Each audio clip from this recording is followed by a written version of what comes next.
Okay. Alam niyo yung ginagawa ninyo, mga Tulfo Brothers.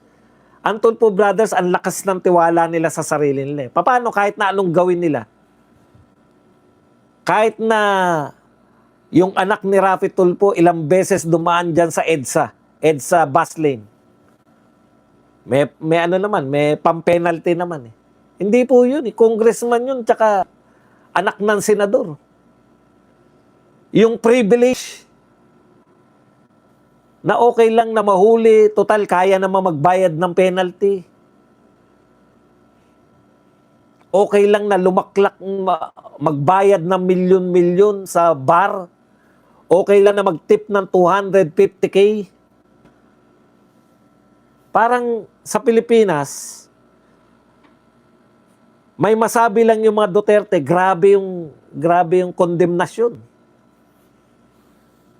May masabi lang na hindi tama sa panghulo, hindi sakto sa kanilang ano kasi sila mga banal. Yung mga kalaban kasi natin mga banal eh. Bawal silang makarinig ng hindi maganda. Pero yung stupido ba maganda sa inyo? Sa mga banal na tao. Mga banal na aso. Yan, mga banal na aso yung mga yan. Ang linis nyo, no? Wala po silang sinasabi hanggang ngayon. May narinig po ba na yan po ay ninakaw ni BP Sara, ibinili ng mansyon, binili ng ano? Wala pa rin po hanggang sa kasalukuyan. Wala pa rin po hanggang sa kasalukuyan na wala pa rin po hanggang sa kasalukuyan na nagbibintang talaga kay BP Sara na binulsan niya yan, yung confidential fund, ibinili niya ng luho. Wala pa rin po hanggang ngayon. Sa kanila, bakit mo binigay kay La Chica? Bakit si La Chica nag-implement, hindi ikaw? Yun lang sa kanila, malaking kasalanan na. Pwede ka nang tawaging stupido. Mag-drawing ka na nakatabingi ang mukha ni Persis Sindanya. Akala mo, ano na sila eh. Akala mo, pinugutan na ng ulo eh.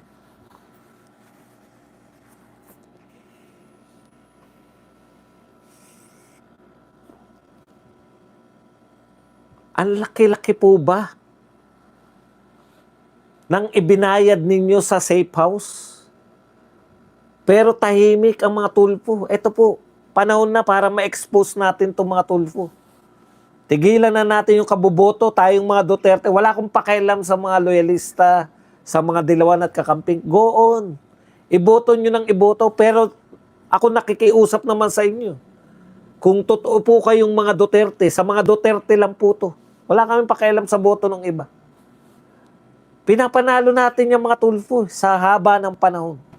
Dahil ang katwiran po ng mga Duterte na bumuboto. Si Tulfo, nakita ko nakatulong yan, tumutulong yan. Ito po, nakakatulong pa ba si Erwin? Na direktang sinabi niya na hindi na kami mag-iimbestiga sa flood control. Teka pala muna, bigla ko lang naalala, Erwin Tulfo. Sabi mo, flood control lang hindi mo iimbestigahan. Ang korupsyon lang ba Pilipinas, flood control lang?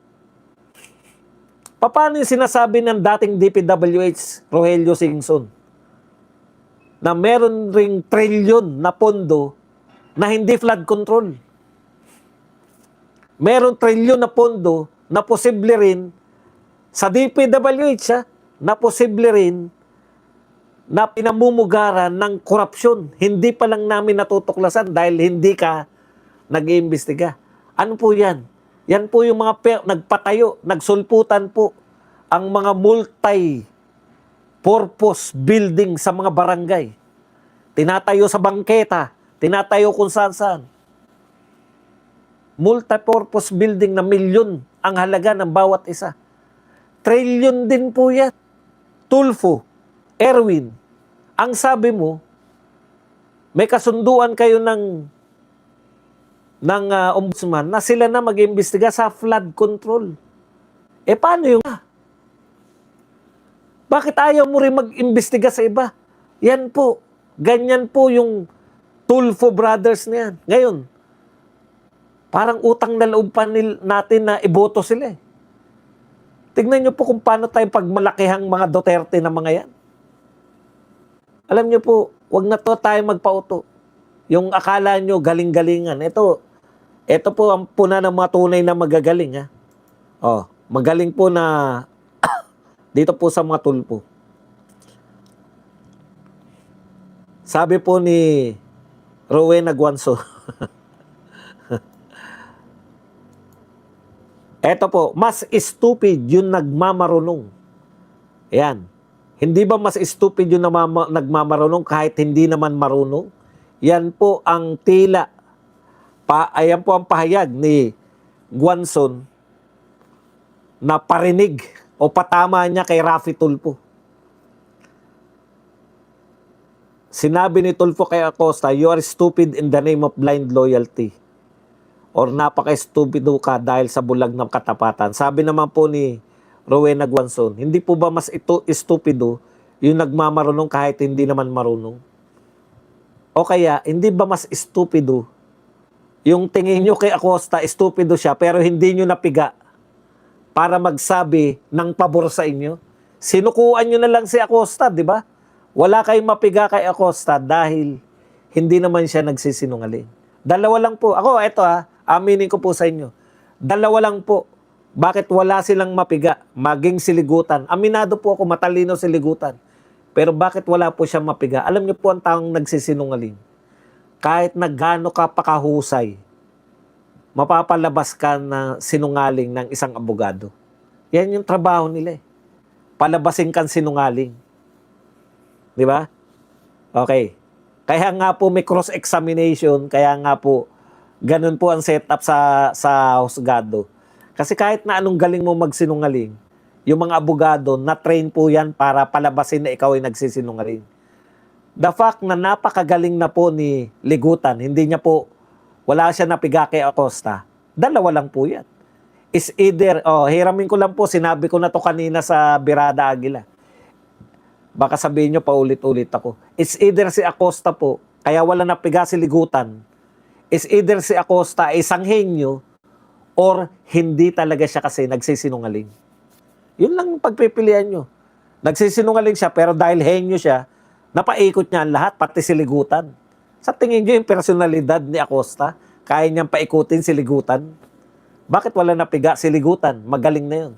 Kaya magagalit na lang yung mga senador kasi kung si Ligutan nga na magaling na, wala pa napiga kay Acosta, paano pa silang, excuse the term, paano pa silang mga bugok?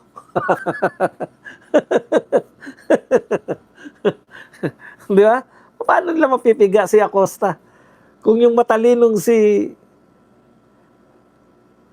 Ligutan nga, hindi napiga. Ito po, ang sinabi naman po ng magaling na newsman o anong tawag dito?